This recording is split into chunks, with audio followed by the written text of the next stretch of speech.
So hello everyone and welcome back to my channel. लेकर हाजिर हूँ आप सभी के लिए एक और नया रोमांटिक कॉमेडी कोरियन ड्रामा जिसका नाम है क्वीन ऑफ टीयर्स। तो कहानी की शुरुआत में ही हमें मेरे हेन का भी इंटरव्यू लिया जा रहा था। इसमें वो बताती है कि मुझे पता है कि लोग आज भी गॉसिप करते हैं कि योनवू ने सिर्फ मेरी फैमिली और पैसों के लिए मुझसे शादी की, पर ये सारे रूमर सिर्फ इसीलिए फैलने शुरू किए कि मैंने दुनिया के सामने अपना फेस रिवील नहीं किया था। पर अब से ये सारे रूमर्स एंड गॉसिप खत्म हो जाएंगे क्योंकि आज मैं अपना फेस रिवील कर रही हूँ। जिसमें इंटरव्यूअर्स भी चुप हो जाते हैं, उठते हैं, साथ में ब्रेकफास्ट करते हैं, साथ में काम करने भी जाते हैं। इसी तरह दिन रात हम साथ में ही रहते हैं। पर असल में हम देखते हैं कि योनवू और हेइन अलग अलग कमरे में रहते हैं। घर पे तो उनकी नाक के बराबर बात होती है, खाना साथ में खाते तो हैं, पर डाइनिंग टेबल के दोनों एंड में बैठकर दोनों साथ में ऑफिस तो जाते हैं, लेकिन दोनों अलग अलग डिपार्टमेंट में काम करते हैं। हेइन इस क्वींस ग्रुप की सीईओ थी और योनवू था क्वींस ग्रुप के लीगल डिपार्टमेंट का हेड, यानी वो एक लॉयर है। पर ये सब बताते हुए योनवू का भी चेहरा एक पल के लिए उतर जाता है, पर फिर अपने चेहरे पर फेक स्माइल लाते हुए कहता है कि हम दोनों दिन रात एक साथ ही रहते हैं, इससे मैं बहुत ज्यादा खुश हूँ। इधर हेइन से उनकी पहली मुलाकात के बारे में पूछा जाता है। उसे तो फोटोकॉपियर भी चलाना नहीं आता था, अब मशीन ऑन नहीं हो रही थी, इसलिए हेइन तो उसे लात मारने लग जाती है। इसी तरह योनवू ने देखा था तो वो आकर मशीन ऑन कर देता है। इसी तरह योनवू ने बहुत बार हेइन की मदद की थी। हेइन कहती कि मुझे समझने में देर नहीं हुई कि योनवू मुझे लाइक करता है, इसलिए मेरी मदद करने के बहाने मुझसे फ्लर्ट कर रहा है। पर जब उनकी पहली मुलाकात के बाद वो बस एक न्यू इंटर्न थी और उसे कुछ नहीं आता था, वो हर काम में गलती करती थी, इसीलिए सब लोग उसके बारे में गॉसिप करते थे। तब तक हेइन भी योनवू को लाइक करने लगी थी। योनवू को हेइन के बारे में गॉसिप सुनकर बिल्कुल ऑफिस बंद होने के बाद हेइन बाहर अपने ड्राइवर को कॉल करके आने के लिए कहती है। बहुत बारिश हो रही थी, तभी योनवू यहाँ पर आता है और उससे पूछता है कि क्या तुम्हारे पास अम्ब्रेला नहीं है। हेइन कहती नहीं, तो योनवू से अपना अम्ब्रेला ऑफर करता है और कहता है कि तुम्हें हमेशा मदद की जरूरत पड़ती है और तुम्हें परेशान देखना मुझे अच्छा नहीं लगता। इसने हेइन उससे पूछते कि पहले तो तुम्हें मेरी फिक्र होती थी और अब तुम मुझे परेशानी में देख नहीं सकते, ऐसा क्यों? योनवू से हिम्मत करके बताने लगता है कि मैंने तुम्हें इस बारे में नहीं बताया था क्योंकि मुझे लगा था कि तुम इससे अनकंफर्टेबल फील करोगी, बट मैं तुम्हें बताना चाहता हूँ कि मैं सियोल नेशनल यूनिवर्सिटी के लॉ स्कूल का ग्रेजुएट। मेरा घर है योंगदोरी टाउन में, जहाँ मेरी फैमिली रहती है। मेरे पेरेंट्स पूरे टाउन में बहुत रिस्पेक्टेड हैं। हमारे पास 35 से भी ज्यादा गाय है और मैंने यहाँ शहर में 2 साल के लिए एक अपार्टमेंट लीज पे भी लिया है, यानी मुझे हर महीने रेंट पे करने की भी चिंता नहीं है। तुम्हें लग रहा होगा कि मैं ये सब क्यों बता रहा हूँ, मेरा मतलब बस यही था कि मेरे पास अच्छे खासी कुछ सेविंग्स हैं। हेइन पूछती फिर तुम कहना क्या चाहते हो? योनवू कहते कि अगर तुम्हें इस जॉब से निकाल भी दिया गया और अगर आगे तुम्हें कोई जॉब नहीं मिली तब भी मैं तुम्हारा ख्याल रख सकता हूँ। जैसे हेइन थोड़ी सरप्राइज्ड होती है। योनवू कहता है कि ऑनेस्टली कहूँ तो मैं हमेशा से यही चाहता था कि मेरी फ्यूचर वाइफ भी जॉब करे, पर अगर वो तुम होगी तो मैं अकेले भी जॉब करके हमारा घर चला लूंगा। हेइन तो उसका कन्फ्यूजन सुनकर शॉक्ड रह जाती है, उसे कुछ कहने जाती है पर उससे पहले ही योनवू से कह देता है डेट किया। पर जैसे उसे मेरी फैमिली के बारे में पता चला वो रिजाइन देकर अपने होम टाउन चला गया। मेरे कॉल्स इग्नोर करने लगे, उससे बात करना बंद कर दिया। फ्लैशबैक में हम देखते हैं योनवू अपने रूम में था और हेइन को ही याद कर रहा था। तभी उसके फोन पर हेइन का मैसेज आता है, इसमें वो योनवू को बाहर आने के लिए कहती है। तभी योनवू को हेलीकॉप्टर की आवाज सुनाई देती है। बाहर आकर देखता है तो उनके खेत में एक हेलीकॉप्टर लैंड करता है, जिसमें से हेइन निकलती है, जिसे देख टाउन के सब लोग तो हैरान रह जाते हैं। दोनों एक दूसरे के आमने सामने होते हैं। हेइन चिल्लाकर कहती कि क्या तुम मुझे ऐसे ही छोड़ दोगे? अभी योनवू भी उससे बहुत प्यार करता था, इसलिए वो भागकर जाता है उसे गले लगा लेता है, इससे दोनों ही बहुत खुश होते हैं। तो बैक टू प्रेजेंट योनवू बताता है कि उस दिन हेइन को देखकर ऐसा लगा था कि वो हेवन से उतरी कोई एंजल है, इतनी ज्यादा ब्यूटीफुल थी। इंटरव्यूअर पूछते कि पहले ब्यूटीफुल लगती थी यानी कि अब नहीं लगती।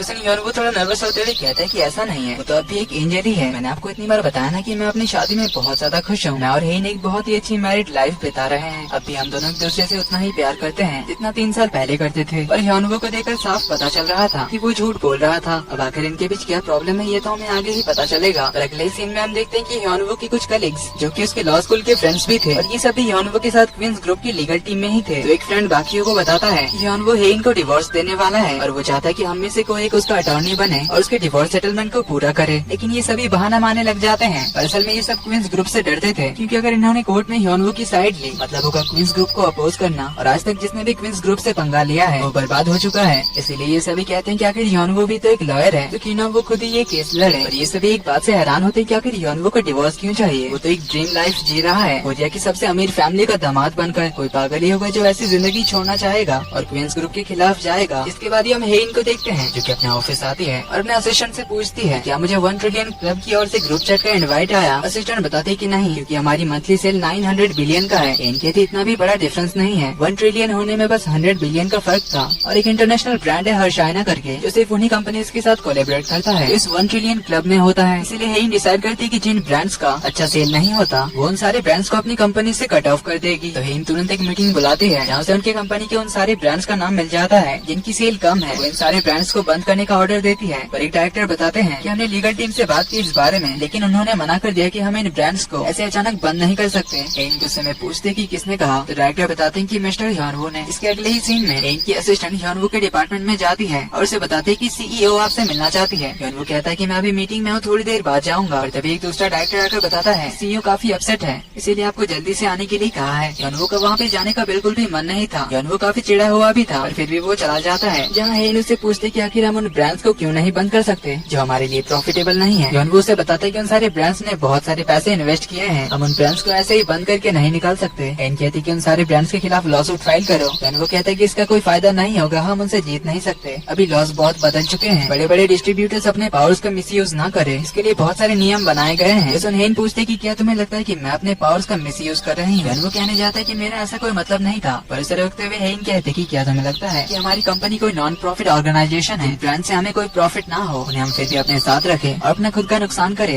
यनवू बताता है कि सेल्स डिपार्टमेंट में गड़बड़ी है, वो लोग उन ब्रांड्स को ज्यादा प्रमोट नहीं करते, इससे लोगों को उन ब्रांड्स के बारे में पता ही नहीं चलता, जिस वजह से उनकी सेल्स कम होती है। इसके लिए भी वो ब्रांड्स हमारे खिलाफ कंप्लेंट कर सकती है, वो लोग मीडिया में भी जा सकते हैं, इवन हमारे खिलाफ केस भी कर सकते हैं, जिससे हमारे लिए प्रॉब्लम और ज्यादा बढ़ जाएगी। इससे अच्छा होगा कि हम उन ब्रांड्स को हेल्प करें, उन ब्रांड्स को अच्छे से प्रमोट करने में, जिससे हमारी सेल्स बढ़ सके। उसने हेन से कहती कि मिस्टर यनवू, क्या मैंने आपसे कोई एडवाइस मांगी? मैं आपको बता रही हूँ उन ब्रांड्स को बंद करने के लिए, अगर वो लोग नहीं मानते तो उन पे केस करो और उनके खिलाफ केस जीतो, जो आपकी लीगल टीम की जिम्मेदारी है। यनवू को काफी गुस्सा तो आता है, पर फिर भी वो यस मैम कहता है। उसके बाद हेन चली जाती है, तो यनवू भी उसके बाद चला जाता है। वो लिफ्ट में जाता है, तभी उसके पास हेन आती है जो लिफ्ट बंद कर देती है। उसे कहती है कि क्या तुम्हें बहुत ज्यादा जल्दी है दूसरों के सामने ये दिखाने की कि हम दोनों में बनती नहीं है। यनवू कहता है कि हमारे रिलेशनशिप से इसका कोई लेना देना नहीं है। हेन कहते हैं कि तभी तुम मेरे खिलाफ जा रहे हो, मैं जिस स्टोर मैनेजर को निकालने वाली थी तुमने पहले से मेरे बारे में वार्निंग दे दिया। यनवू कहता है कि वो मैनेजर हमारे साथ बहुत पहले से काम करते हैं, वो अभी बहुत हार्ड वर्किंग है, छोटी सी गलती के लिए उन्हें निकालना सही नहीं है। जिसमें हेन कहती है कि तुम कुछ ज्यादा ही काइंड हो और तुम्हें दूसरों की इतनी ज्यादा फिक्र है, क्या तुम उनके लिए कोई हीरो बनना चाहते हो? दूसरों के बारे में सोचना छोड़ो और अपने करीबियों के बारे में सोचो। यनवू कहता है क्या तुम अपनी बात कर रही हो? अगर हाँ तो क्या तुम्हें लगता है कि हम दोनों के बीच कोई ऐसा करीबी रिश्ता है? हेन के पास इसका कोई जवाब नहीं होता। यनवू कहता है कि मुझे तुमसे कुछ बात करनी है, 1 घंटे में मुझे लॉन्च में आकर मिलो। हेन ठीक है कहकर गुस्से में चली जाती है, तो यनवू उसके आने का इंतजार करने लगता है, लेकिन 1 घंटे से शाम हो जाती है, फिर रात हो जाती है। इसीलिए यनवू अपने केबिन में लौट आता है, जहाँ हम देखते हैं कि वो अपना डिवोर्स पेपर तैयार करता है। इसी के साथ ही पार्ट 1 का एंड यहीं पर होता है। तो आखिर इन 3 सालों में ऐसा क्या हो गया जो अपनी शादी तक एक दूसरे से इतना प्यार करते थे, पर आज डिवोर्स की नौबत आ गई? देखेंगे हम अगले पार्ट्स में। तो वीडियो पसंद आई तो वीडियो को लाइक कर देना, चैनल पर पहली बार आए तो do subscribe and hit the bell icon. जल्दी मिलते हैं अगले पार्ट में, तब तक के लिए take care and bye bye.